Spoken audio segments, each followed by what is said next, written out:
Ladies and gentlemen, I stand before you today not merely as a humble physician, but as a chronicler of the most extraordinary adventures ever to grace the annals of detective fiction.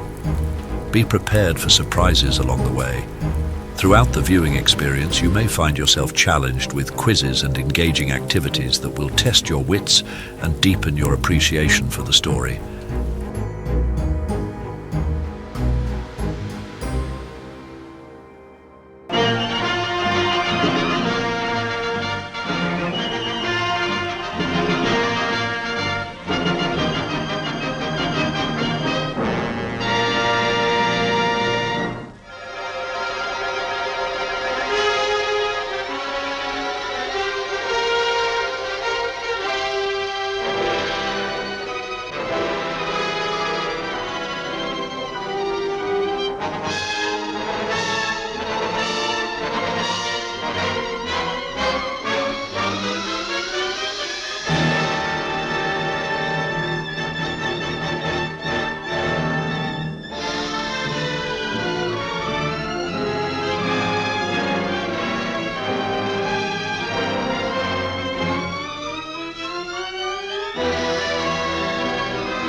I won't forget that morning, not if I live to be 100.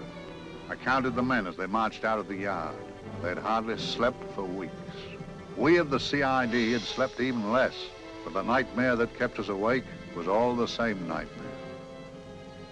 That's why we weren't surprised when the commissioner asked us up to the conference room for a bit of a talk. He'd talked to us plenty, we knew that. It didn't help any to know what was ahead of us.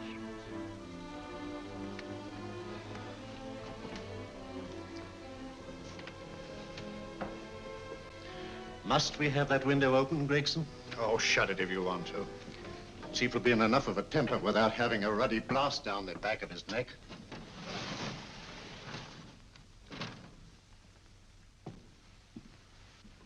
Gentlemen, the commissioner. Stuffy in here. Be seated, won't you? Gentlemen, if you wish to know what able men you are, read any of the works of popular fiction that glamorize your achievements, but don't, I beg of you, read the daily papers. They might give you an inferiority complex. I hate to mention it, but we're confronted with a series of the most atrocious murders since Jack the Ripper. And in the meantime, the CID might as well be playing at shove-hate-me for all the good we've accomplished. Now look. Here, here, and here. Each of these red flags scattered through the city stands for a woman brutally murdered, a woman's terror, a woman's death agony. These are no ordinary crimes. These are the works of a fiend who kills first and mutilates afterwards. A ghoul who hacks off a part of his victim body and carries it away with him, a loathsome souvenir of his butchery. 3 women murdered so far, and you haven't turned in one clue. You haven't given me one lead. Here you sit and wait for news of a 4th victim, with your arms folded.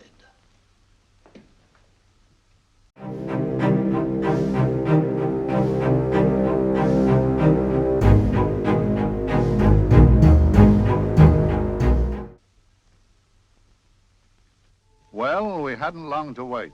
It was down Lambeth Way where a young woman was hurrying home late last night. She saw something and stopped. It was a constable. He spoke to her and he walked along with her, just in case. He saw her go down the stairway to the basement lodging where she lived. We can only surmise what happened after that.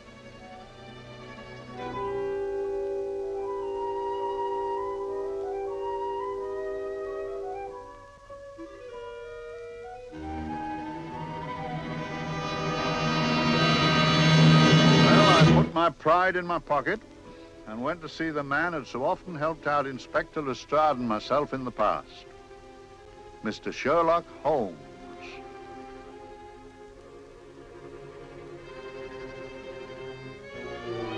If ever a man needed help, I did.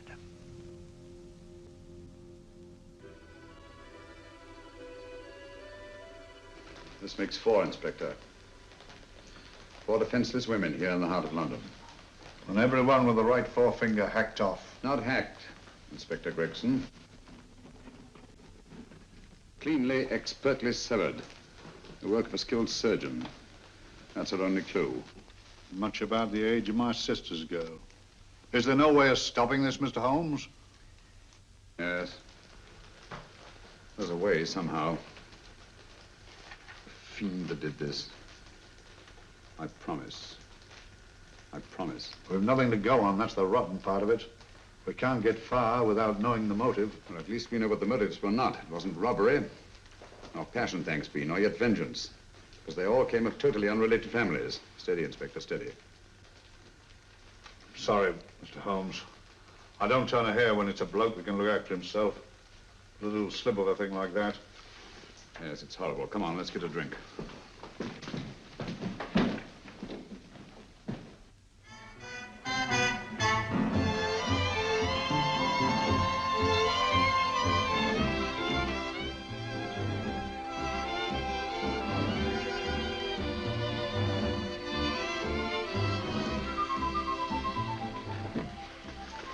Good evening, Mr. Holmes. Good evening, Vincent. Whiskey and soda, please, and a double for my friend here, Inspector Gregson.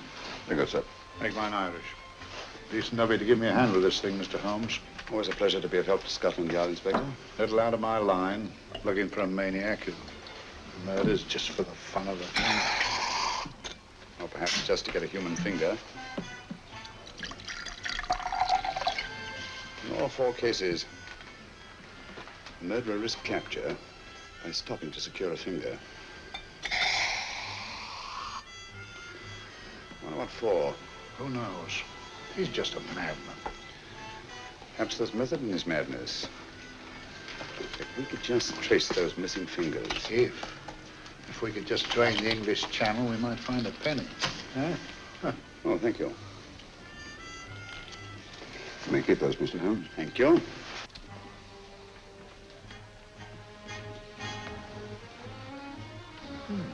Sir George Fenwick, isn't it? Yes. Is that his daughter with him? Don't be so naive, Inspector. You know everyone, don't you, darling? Well, hardly. A week ago, I didn't know you. A week. How fast it's gone.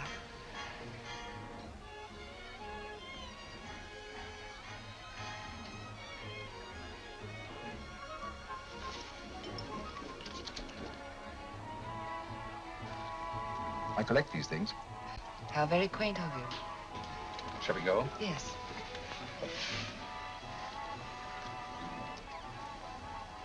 What are you looking at, Mr. Holmes?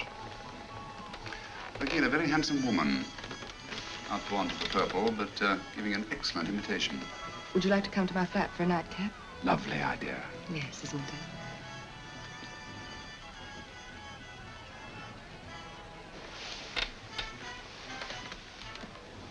Wonder where she's taking Sir George Fenwick. Don't be so naive, Mr. Holmes.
Good evening, Mum. Hello, Grandon. Any messages? No, Mum.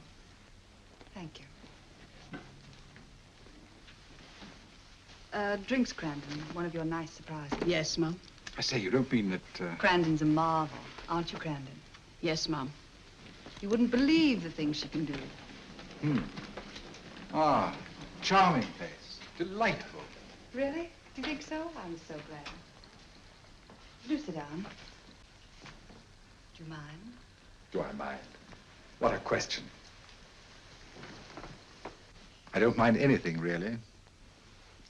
Except not being with you. Now, you really don't want me to believe that, do you?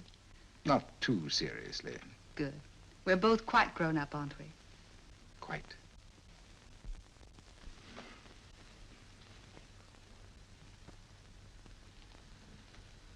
You're a treasure, Grandon.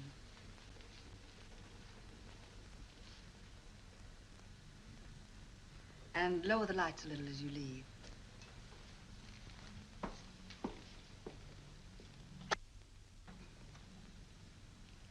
I prefer a more flattering light. In any light, you'd be... Would I? And don't you know it? Perhaps I do.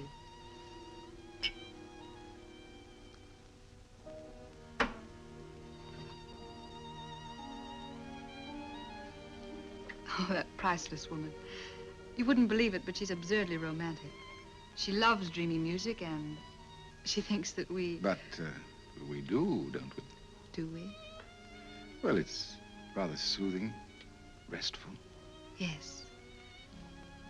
And we all need rest at times, like tired children who've played too long. You've played with wooden soldiers, I suppose. Funny. Hadn't thought of that for years. Toy boats were my special joy. Anything I could set afloat anywhere. Like this. And this. Toy boats sailing into the Never Never Land. The land of beautiful dreams. Look. Look, odd, isn't it, how the light is reflected? Little specks of light that move and move. Like stars on a slowly moving stream. You know, Holmes, I'm very sensitive to atmosphere. No? Yes, I can tell by the feel of this room there's been a murder committed here. It may interest you to know, my dear fellow, it was the other side of that door at the foot of the stairs that the poor girl was murdered. If only I could find it. Find what? The one thing these unfortunate victims have in common that might give us a motive for these murders. There must be something. Another Jack the Ripper, if you ask me, a homicidal maniac. No, Watson. In the case of Jack the Ripper, there was one thing in common. His victims were all from one walk of life, living in the same section of the city. In this case, the murderer chooses his victims from all walks of life and from different sections of the city. No, my dear fellow, this is not the work of a homicidal maniac. What on earth are you talking about? Watson, I'm convinced that these murders are only incidental to some larger and more diabolical scheme. That may be, but why the severed fingers? The answer to that question, my dear fellow, is our only hope of solving these mysteries. Dear sister, I am so happy. I had such a lovely holiday at Brighton with you and Alf. And I'm looking forward to being with you again. Poor little thing. Sort of raises a lump in your throat. I can picture her sitting here happily writing this letter. And I'm not bit realizing that she's shortly going to her death. Hello? Gregson. Oh, there you are, Mr. Holmes. I've been looking for you everywhere. What's happened? Murder in Edgware Road, not half an hour ago. Woman? Yes, and the right forefinger cut off clean.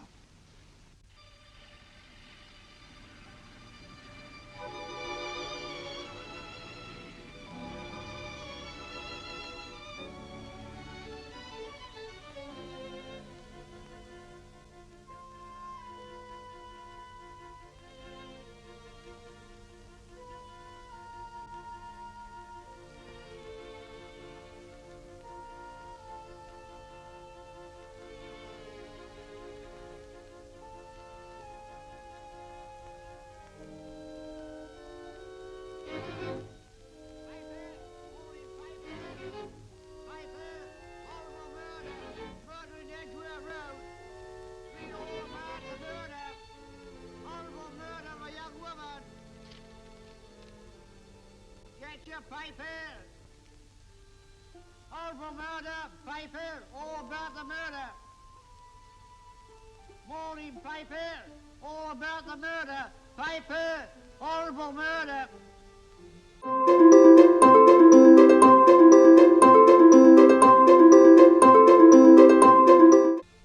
Another young woman found murdered. Paper, sir. Horrible murder. Paper, paper. Read all about it. Get your paper. Murder in Edgware Road. Horrible finger murder. Shocking murder. Murder in Edgware Road. Horrible murder of a young woman. Read all about the murder.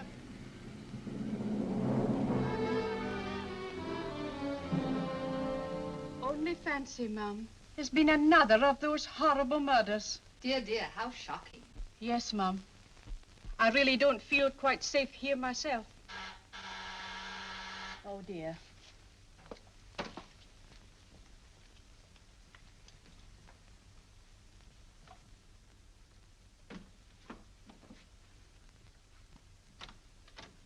Why, Sir George! I must see Miss Marlowe at once. I don't know if she... I must see her. Where is she? Lydia. Why, Sir George, what is it? What happened? I don't know. You'll have to help me. You've got to help me. But I don't understand. Listen, I woke up a few minutes ago in a cheap boarding house off Edgware Road. I don't know how I came there. I don't know when. The last thing I remember is being here with you. Calm yourself, Sir George. When did I leave here?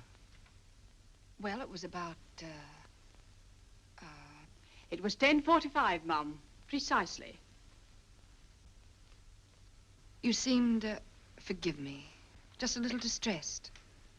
Detached, not interested. I thought I'd said something to offend you. I don't remember.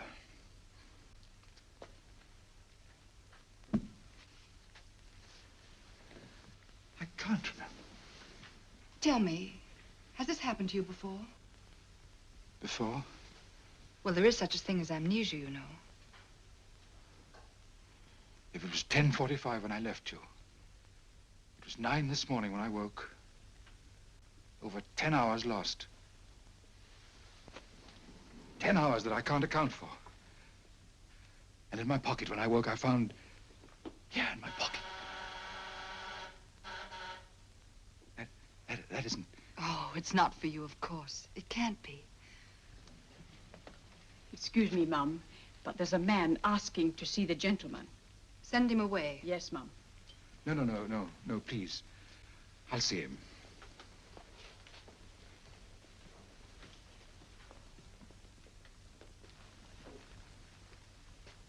Well? Delightful room. Not much like the place you woke up in this morning. You followed me here? Yes. Are you a detective? Oh, no. Quite the contrary. Don't be afraid, Sir George. You know my name? Oh, yes. A very old and highly honored name. And being the bearer of such a name, and also a very wealthy man, I thought you might care to possess yourself of this trifle. Rather than let it fall into the hands of the police. It is yours, if I'm not mistaken. The initials, GF. Where did you get this? It came out of your pocket. I saw it fall, but you never noticed. You were very busy, bending over something with a knife.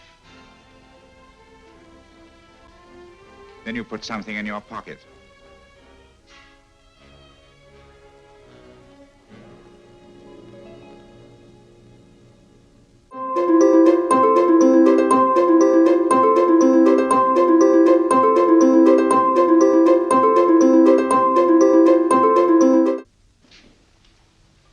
Come along, Holmes, come along, come along.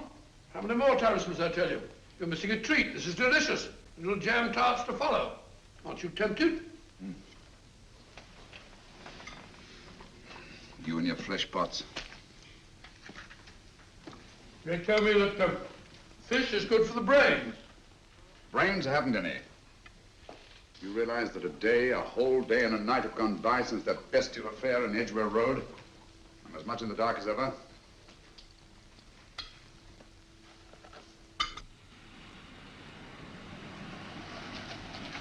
Hello, here comes a client, unless I'm very much mistaken.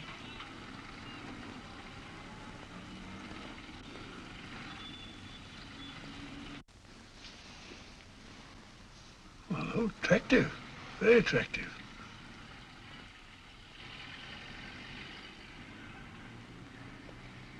Obviously, she left home under the stress of some very great emotion. How do you know that? She isn't wearing any gloves. A startling omission in a young lady of fashion.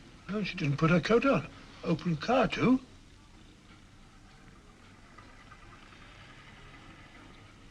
Furthermore, there's something in that bag she wants to show me. What makes you say that? The bag doesn't match her dress, indicating it was picked for size rather than style, to accommodate some bulky object. You amaze me, Holmes. What do you mention, my dear fellow?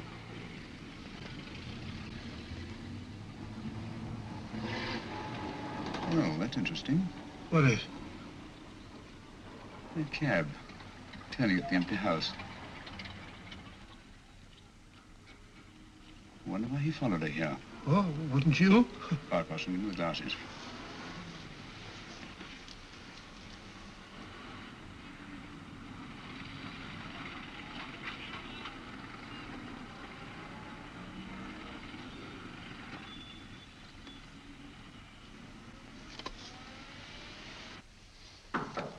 Well, we shall soon know. Yes, Mrs. Hudson? It's a young lady, sir. Most urgent. Ask her to come in. Go right in, miss. Mr. Holmes? Yes, this is my friend, Dr. Watson. How do you do? How do you do? Mr. Holmes, you must excuse me, please. Yes, well, won't you sit down? Come along. May I? It's quite all right. Thank you.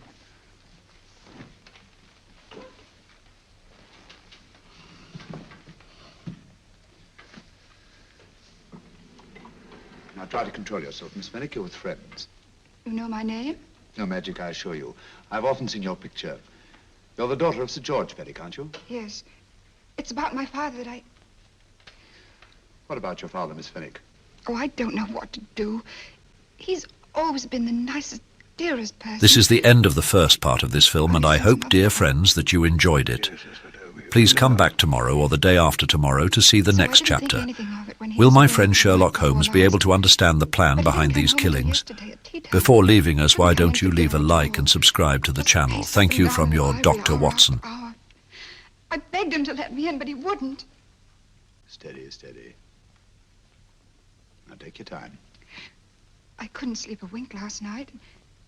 Then I started hearing things. Hearing things? What sort of things?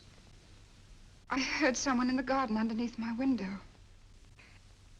Then I saw a figure moving down the garden path, and I recognized my father, stealing through his own garden like a thief.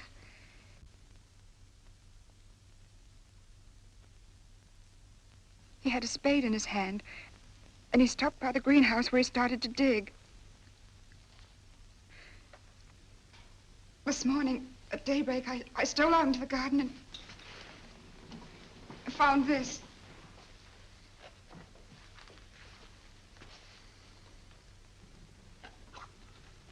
A finger.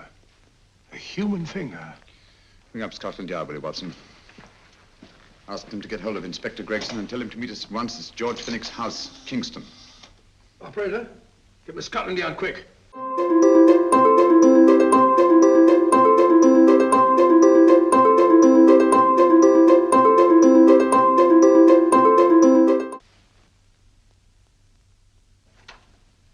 Where's my father, Norris? He's still in the library, miss. Thank you. We'll see him right away. Will you come with me, please? Thank you.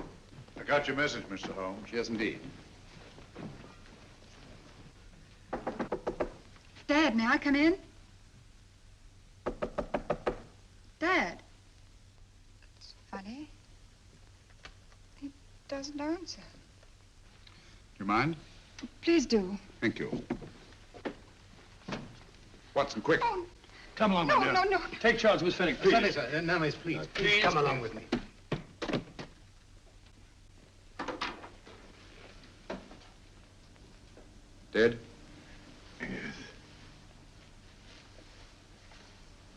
What do you make of it, Doctor? Shot in the back, between the second and third ribs. The bullet undoubtedly penetrated the heart.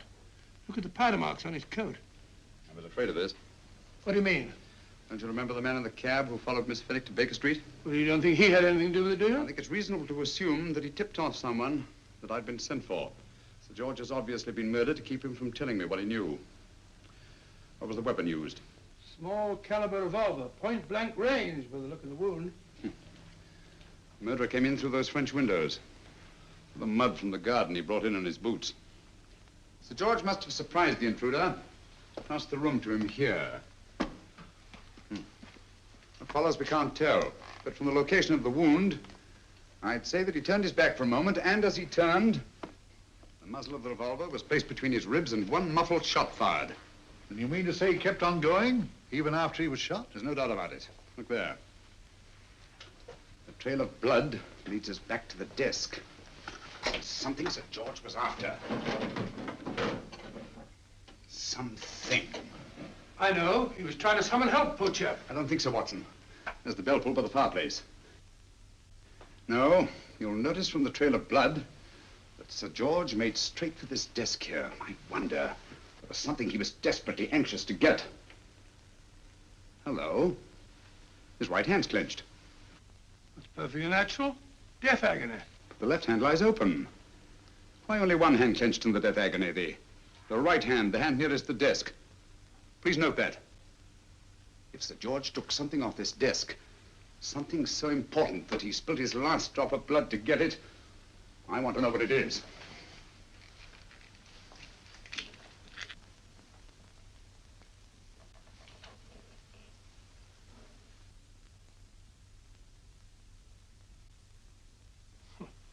Nothing but an ordinary match folder.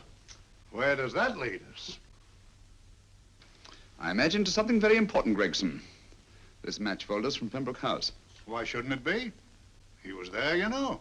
We saw him yesterday. Yes, but the effort he made after he was shot to get hold of this match folder. It's just possible he wanted someone to remember Pembroke House. He may have wished to recall it to someone who saw him there. Someone who, like ourselves, saw him with a woman.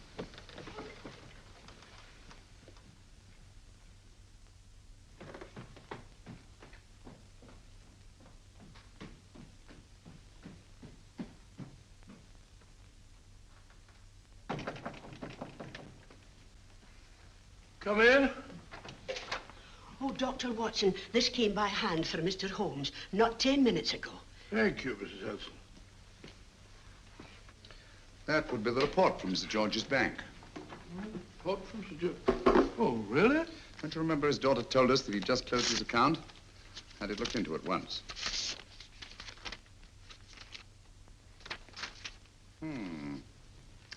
He drew out his entire balance in cash, nearly £10,000, yesterday, just after that young woman was murdered. What does that suggest you, Watson? But he paid it out to someone. Precisely. I smell the faint, sweet odor of blackmail. You don't think he paid it out to someone who saw him murder the McLean woman? Sir George never murdered anyone. But he did have that woman's finger, and he evidently did have and pay out a lot of cash. That's the terrifying part about blackmail, Watson. The victim is afraid to fight the accusation, no matter how false. Once the accusation is made, his name is smeared, and sometimes his life is ruined. Well, Sir George didn't commit these murders. What fiend did? I rather think they're not the work of any one man. Oh, come, Holmes. You don't expect me to believe there's a whole organization going about killing people and chopping off their fingers. No, it's possible, quite possible. Well, whoever's behind all this thing must be out of his mind. On the contrary, my dear fellow, if my assumptions are correct, this little scheme has behind it the most brilliant and ruthless intellect the world has ever known. You don't mean Professor Moriarty? I do. Oh, steady, Holmes. You've got him on the brain. This is the third time in as many months you've suspected him of unsolved crimes. He's dead, you know. Is he? Is he? You know he is. He was hanged in Montevideo, well, over a year ago. I know that someone was hanged in Montevideo under that name. But I'll stake my reputation that Moriarty is alive and here, now in London. Hello? Yes, but Dr. Watson, wait a minute. Me? Well, yes. This is Dr. Watson speaking. No, no, I'm afraid I've retired. I don't practice anymore. What? Oh, that's a different thing. An emergency case. Well, just a minute. Yes? Yes, well, see that she's not moved. Remember that? Don't touch her till I get there. Fractured case in McCardle's Mews. Heavy woman. 14 stone. Look at dust. 14 stone. Just the sort of person who would hoist herself up on a stool to feed the canary. There ought to be a law against fat people keeping little dicky birds. Well, so long, old man. I shan't be very long. Haven't used that bag since I brought little Amelia, what's her name in the world?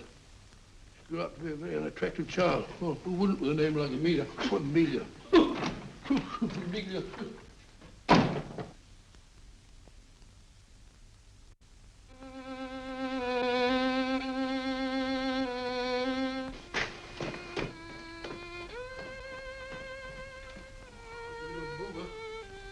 People so stupid about accidents.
Professor Moriarty. Not that I wish to appear inquisitive, but to what am I indebted for the pleasure of this visit? Scotland Yard will be interested. It's very convenient for me to have Scotland Yard think that I'm still dead in Montevideo. I never dreamed of fooling you. Thank you. The thought occurs to me, Mr. Holmes, that there are some advantages in living within the law. You're very comfortably fixed here, aren't you? As I get on in life, the little comforts appeal to me more and more. Oh, I beg your pardon. Won't you sit down? Thank you.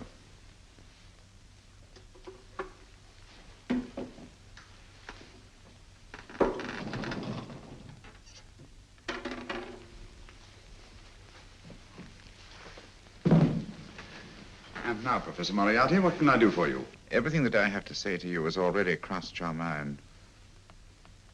And my answer has no doubt crossed yours. That's final? What do you think? I shall not rest until you are hanged for the finger murders. You've no proof, you know. No, not a shred. But I have you. I could turn you over to the police here and now. You could? But if you did, you'd never see Dr. Watson again.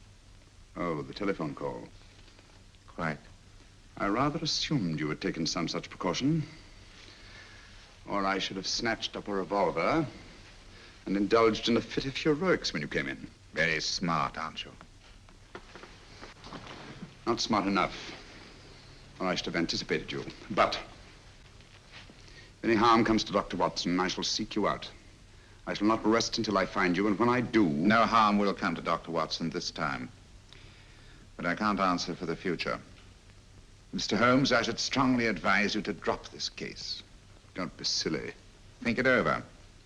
We've had many encounters in the past. You hope to place me on the gallows. I tell you I shall never stand up on the gallows.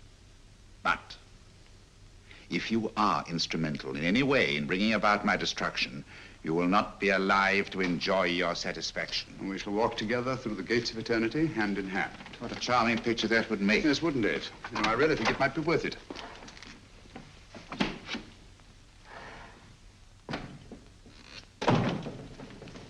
Shoelaces, Governor? Tuppence a pair. And strong enough to hang yourself. How many more times must I tell you I don't want your filthy shoelaces or your company? Shoelaces, Governor? Blasted impertinence. Run along, my good man, or I'll give you in charge. Shoelaces, Governor? Shoelaces, Governor? Help a poor bloke. What's only got one arm? Any luck with Mr. Holmes? You can read his obituary in tomorrow's papers.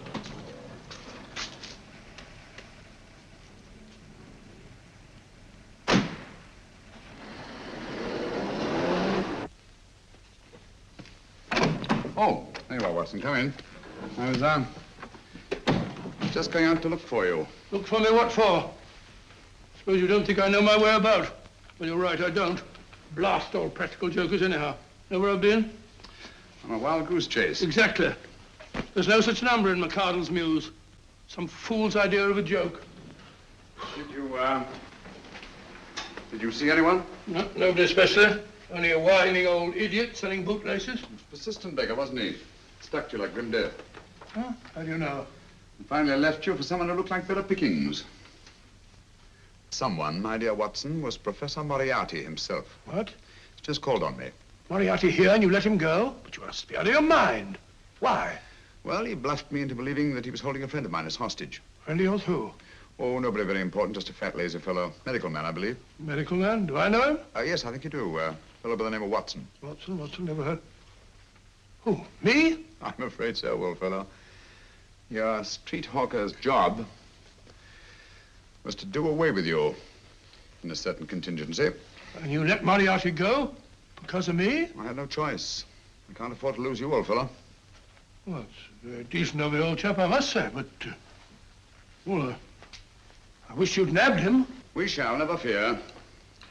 I know the motive for the finger murders. All I have to find out now is the method used with the blackmail victims. Method? Yes. How does Moriarty get them to the scene of the crime? How does he plant those severed fingers on them? And how does he scare them into believing that, they may have committed those atrocious murders themselves? Curious.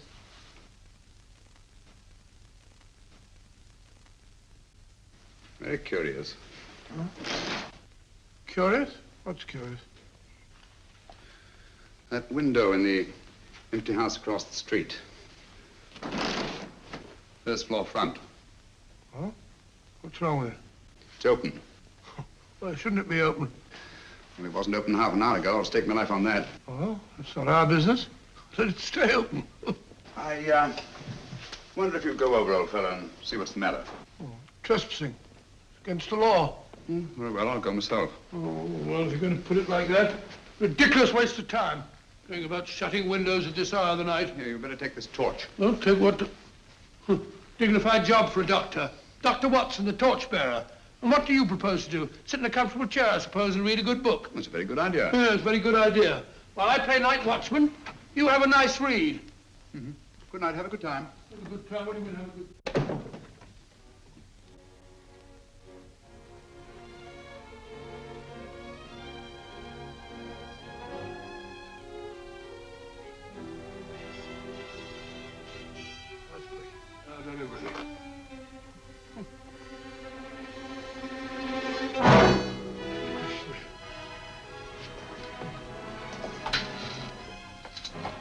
What on for?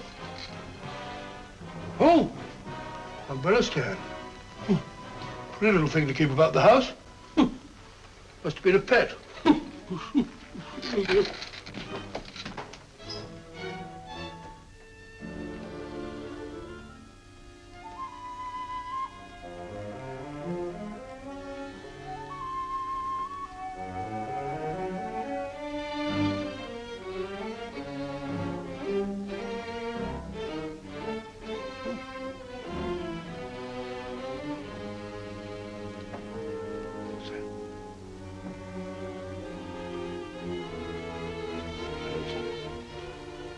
Right, Barbara.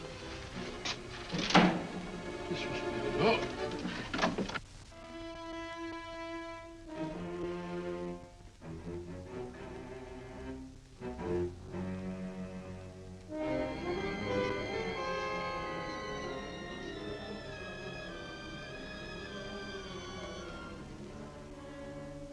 Well, he sits comfortably reading a book.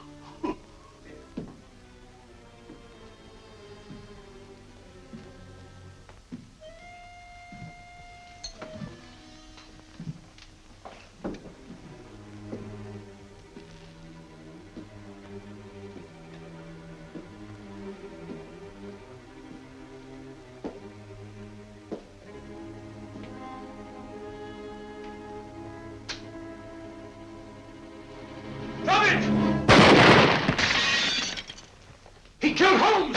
He killed Sherlock! Watson. You? But I saw him shoot you a second ago. Not me, my dear fellow. Merely the bust of Julius Caesar. Incidentally, you may have noticed that all through the ages, prominent men have prominent noses.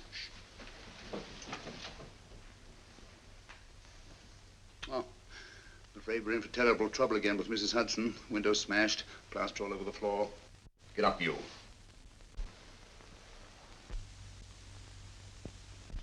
Corporal Williams, Middlesex Regiment. Discharged from the army as physically unfit. Huh. Papers seem in order.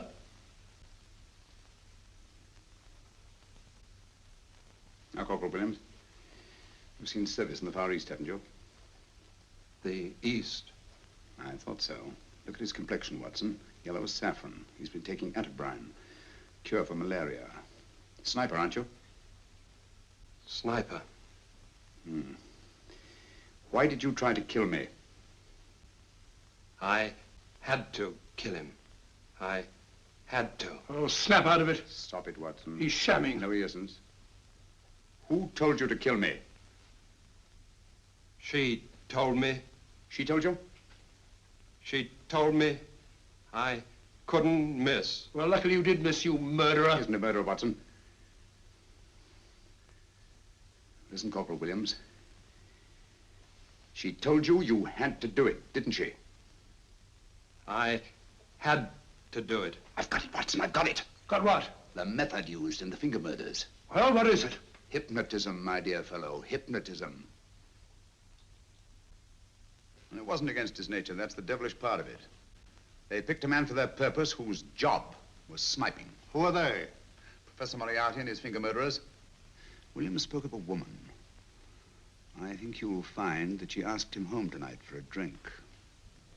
Nice quiet rooms, soft lights, music. You got it all pat, Mr. Holmes. What's the lady look like? Oh, up 30, nice figure, blonde, lustrous eyes. Oh, really? Got a phone number? Oh, so? Williams will give us her address. Look after him, Gregson. Don't let anyone come near him. He's our key witness in the finger murders. Well, I hope you're guessing right, Mr. Holmes. Get up, Williams. Now, go with Inspector Gregson anywhere he tells you. Come on. Yeah. Ring me as soon as he comes to himself, will you? I will. Good night, gentlemen. Good night. Well, if you believe that fellow Williams was hypnotized, I suppose you think Sir George Fenwick was hypnotized too. Yes, I'm quite sure of it. Have a cup of tea? Thanks, old boy. Nothing to eat. Well, why didn't these people make Sir George do the murder himself? Because they didn't want to get him hanged. They wanted to blackmail him. Well, who do you think the actual murderer is? One of Moriarty's gang. A diabolically simple technique. Kill a woman. Yes, but why cut off the fingers? My dear fellow, don't you understand? The severed finger is what links the blackmail victim to the murder. He wakes, finds the grisly thing in his pocket. He doesn't know how it got there. He's no idea that he's been hypnotized. For all he knows, he may have committed the atrocious crime during some dreadful lapse of sanity. In that state, when he's utterly demoralized, the blackmailers take over. Is that it? Undoubtedly. You see, they swear that they saw him commit the murder. And being human, the victim will pay anything rather than stand trial on a charge that will make his very name loathsome. It all fits in if you believe in hypnotism. The only possible explanation. You think the hypnotist is that woman with the blonde hair and the lustrous eyes, the woman you invented? I didn't invent her. I saw her. What on earth are you talking about? That woman, my dear Watson, was with Sir George when he left Pembroke House. I saw her there. I shall see her again, and Williams will lead me to her. That's why it's so important to keep him safe. He will identify her.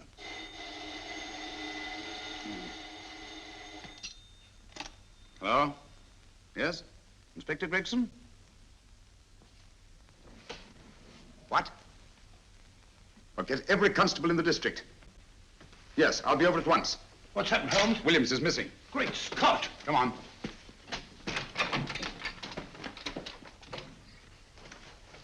Lorry crashed into Gregson's car. During the confusion, Williams disappeared. Escaped, eh? No, kidnapped. To keep him from talking when he came to. You don't think that Moriarty... Moriarty? Anything is possible.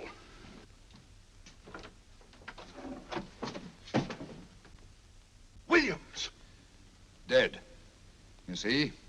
Anything is possible.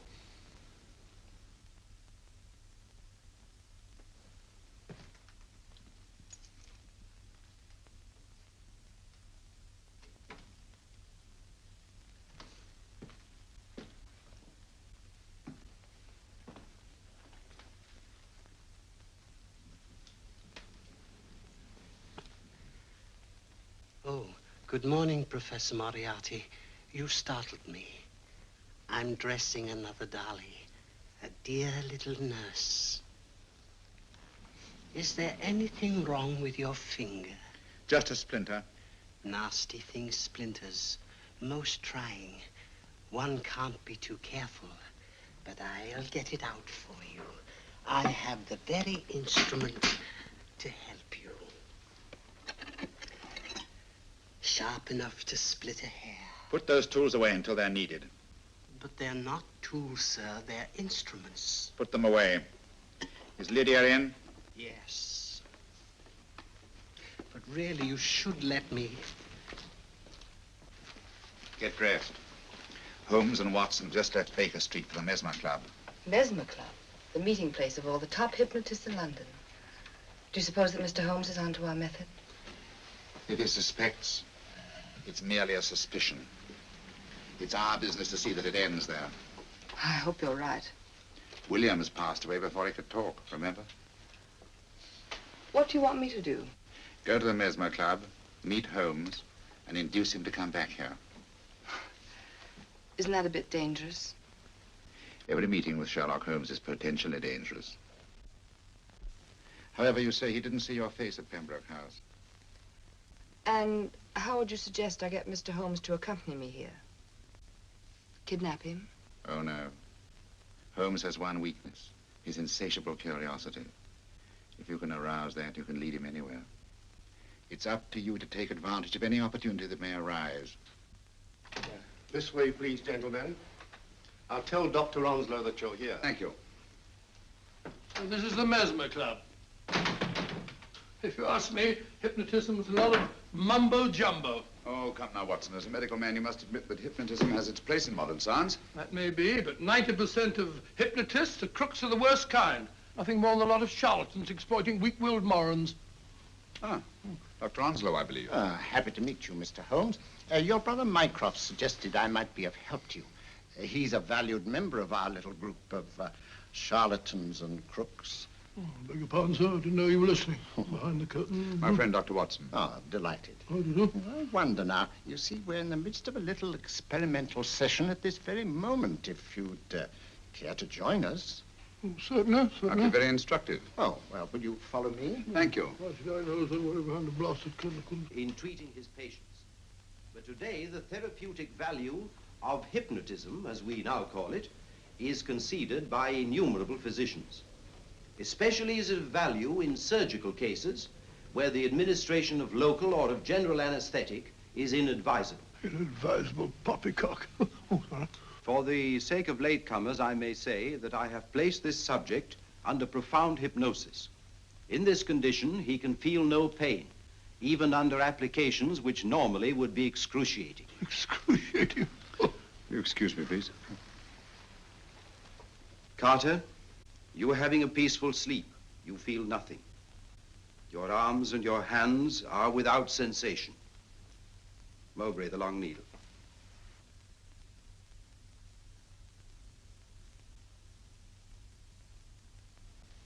Carter, give me your right hand.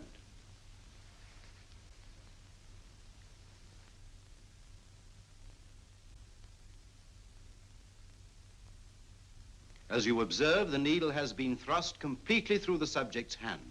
No feeling, no pain. This lack of feeling is the one infallible test of profound hypnosis. Nonsense. Fellow's full of drugs. Oh, isn't he? Definitely not, Doctor. Wake up, Carter, wake up. You feel well and rested, remember. No pain anywhere. Wake up, wake up. I say, when are you going to begin? All through, Carter. Stand up. This way, sir. And, are these all the people that come here? Oh, no. Others keep dropping in all the time. I suppose it's all right for those who believe in it, but of course, I'm a professional man myself. Then you don't believe in hypnotism, Dr. Watson? I don't deny that there are certain types of hysterical, feeble-minded people who go on if you point your finger at them. But anyone with an ounce of character... How right you are. You see right through our little artifices, don't you, Doctor? Right through, my dear sir. Right through. Quite so. But with the feeble-minded, as you say... excuse us, Mr. Holmes. Certainly. Step over here, won't you? Certainly, sir. Anything to oblige. Let me show you how easily we charlatans take advantage of them. Now, sit down, Doctor. Now, we set a thing like this in motion. It's wonderful, the attraction on the feeble-minded, of course. The continuous motion, if they just let themselves follow it. Of course, you could stare at it till doomsday, Dr. Watson, with no effect at all. Still, it might make you a little drowsy, like the white ribbon of road at night when you're driving. The rhythm is smooth, unbroken, and the road goes on and on, round and round, always the same, winding and winding. And you're drowsy, you're tired. Let the road come into you, as it were. The long road, the smooth road, the road to sleep. Sleep.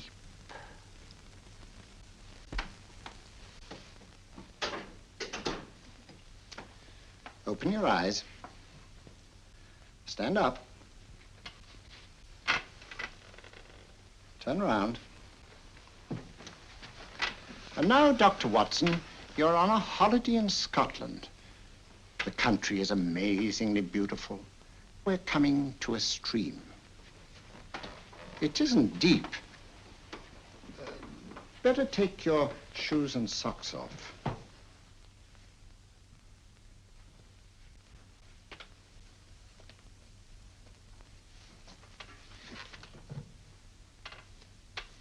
Roll up your trouser.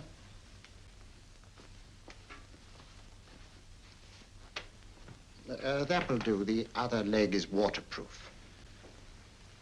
Turn around. Mind the pedals.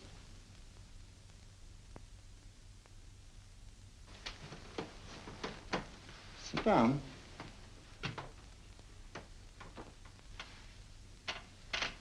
Wake up now.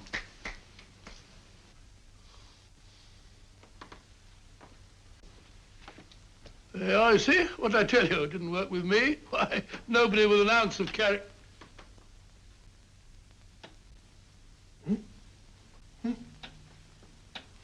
I think you'll need these.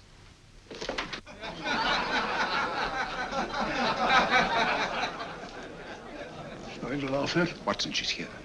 Oh, the woman you're looking for? Yes, I'm going to meet her. Perhaps I can induce her to take me to Moriarty. Do you think it's wise, Holmes? It may not be wise, but it's essential. After all, I've held me on with Moriarty in the past. But isn't it dangerous? She might be a hypnotist. My will isn't stronger than hers. I deserve to be hypnotized. I feel I must protest, Dr. Onslow. I was told this was a gathering of serious students of a great science, and I find myself in a company of buffoons. Oh, my dear madam. Elliots and Esdale, Braid. Were those men martyrs for the truth? That you may laugh over your childish, cruel tricks? I must say I'm in complete agreement with you, madam. This was most unnecessary performance, Dr. Onslow. Beg your pardon, sir. My name is Holmes, Sherlock Holmes. At your service, madam. Thank you, Mr. Holmes. I'm afraid I've created a rather embarrassing situation. But you see, I'm interested in the serious study of hypnotism. So am I, too. Perhaps we have something in common, Mr. Holmes. Perhaps we have. Would you join me for a cocktail at Pembroke House? I should be delighted. Good.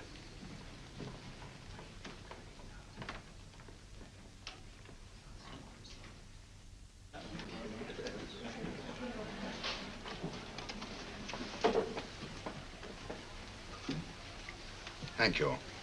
I didn't know there was such a pleasant place in London. It was so nice of you to suggest our coming here.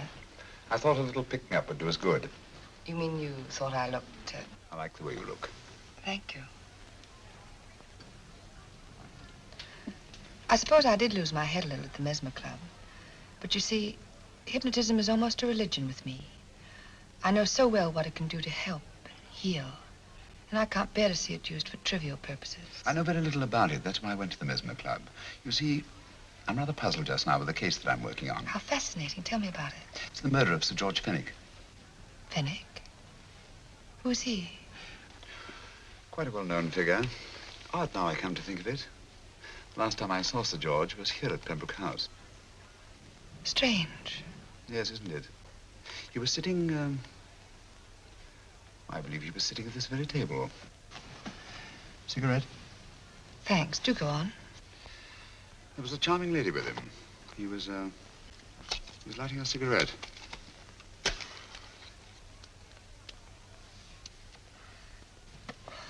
Charming. Did you see her face? No worse luck. Merely her back. How unenterprising of you. Yes, wasn't it? Afraid I'm getting a little older. I shouldn't say so. That's nice of you. Still, the first time in my life, I've got hold of a case that's beyond me. I'm actually losing sleep over it. You know, Mr. Holmes, I believe I could help you. Really? I should be very grateful. You're amused. No, merely skeptical. How would you go about it? I've used hypnotism more than once in healing. Not for profit. I'm not a professional. But I do think I could help you. If you'd care to... I can't think of a pleasanter experience.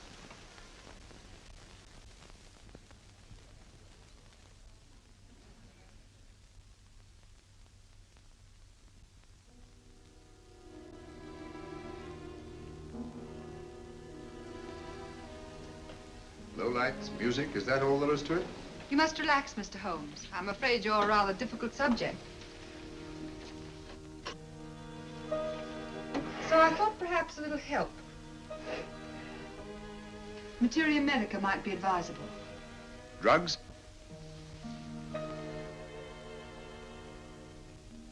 No, I'd rather not, if you don't mind. As a matter of fact, I'd rather not myself. But Schrenk-Notzing, he practiced in Munich, you know. Believed it the best means for difficult subjects. Do you mind? Well, as a matter of fact, I don't approve of sedatives. Just as you wish. We don't have to go on with this at all, you know. Wait a minute. Wait a minute. All right. I'll take a chance. It's really quite harmless. What is it? Cannabis japonica, an oriental soporific. You need water.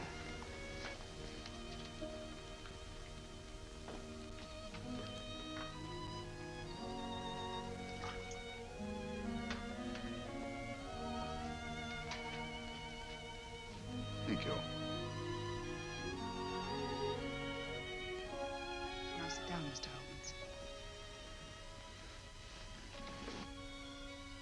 Holmes. You'll feel yourself growing drowsy. Don't fight it. Give in to it. Because you do want to sleep, you know.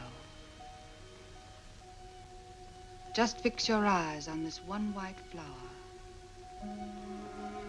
floating on the water. Empty your mind of every other thought.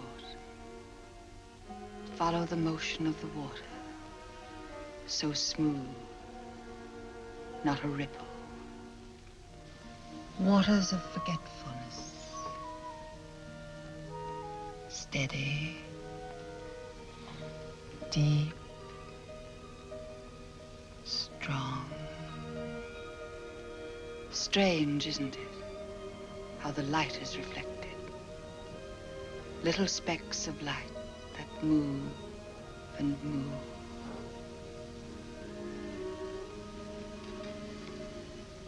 It's restful here. It's peaceful. It's friendly. And you're very close to finding what you're looking for. You'll find them soon now, the guilty ones. When you're rested, gentle waters closing over you. Steady, deep, strong, drawing you down, down, down.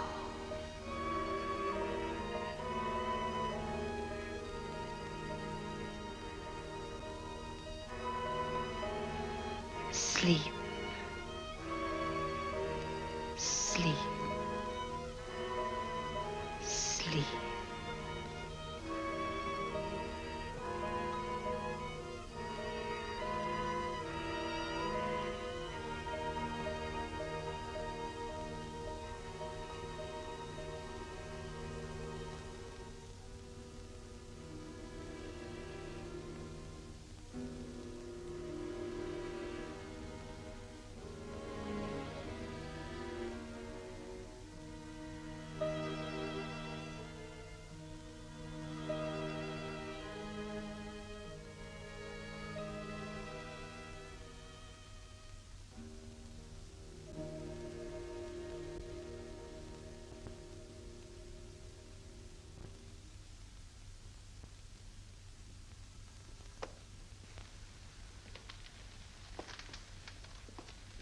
Here he is, Professor Moriarty. Stand up, Mr. Holmes.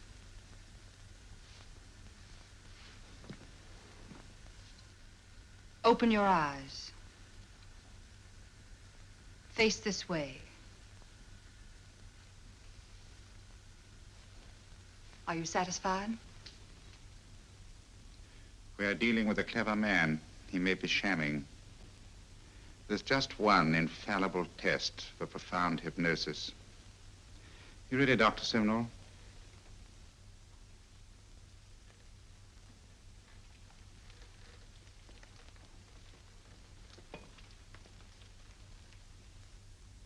That will do, Doctor. He couldn't fake insensibility to the knife. I congratulate you, Lydia. Turn round, Mr. Holmes. Now walk to the desk.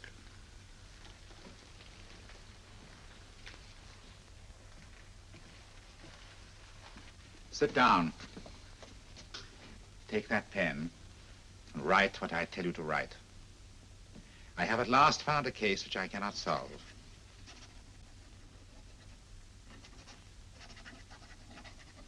I have outlived my usefulness.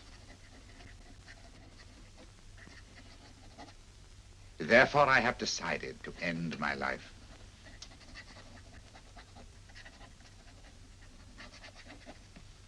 Sign your name.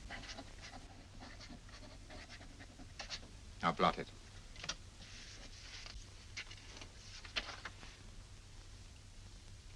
Fold it up and put it in your pocket. Come, Mr. Sherlock Holmes. Go out onto the terrace. But it won't look like suicide, sir. I'm sorry, but Mr. Holmes' injuries must all be self-inflicted. Let's walk a little, Mr. Holmes. It's so pleasant here in the garden. Just step up here onto the terrace. It's a nice, broad terrace. Now turn to the left and walk slowly to the end of the terrace.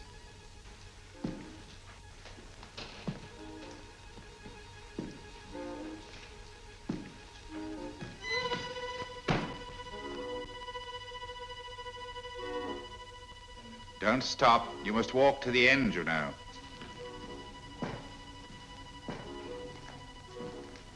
The end leads to an open doorway. You can pass through it in perfect safety. In the room beyond the doorway, you'll find what you've been looking for. Must you drag this on? This is the moment I've been anticipating for a long time, my dear. Go on, Mr. Holmes.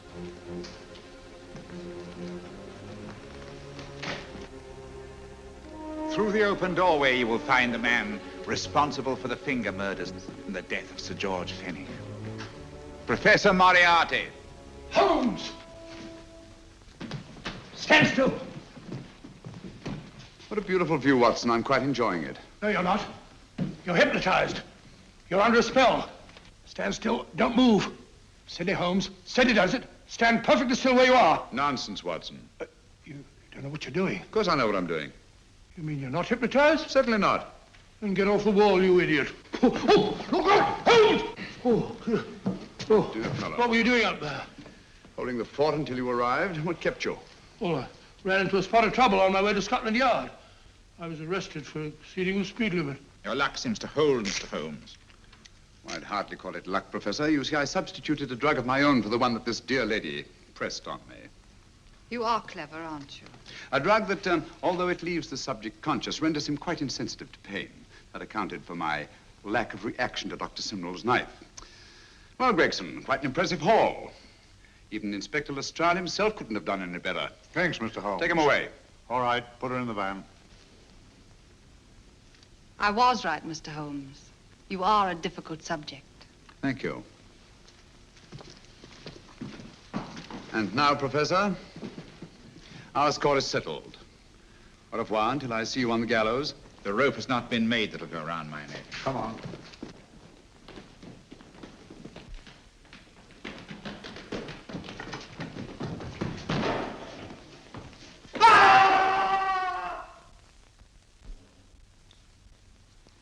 I'll take care of things, Mr. Holmes. Thank you, Inspector. Come on. An evil man, Holmes, but what a horrible death. Better than he deserved. What are you thinking of? I'm thinking of all the women who can come and go in safety in the streets of London tonight. The stars keep watch in the heavens. And in our own little way, we too, old friend, are privileged to watch over our city.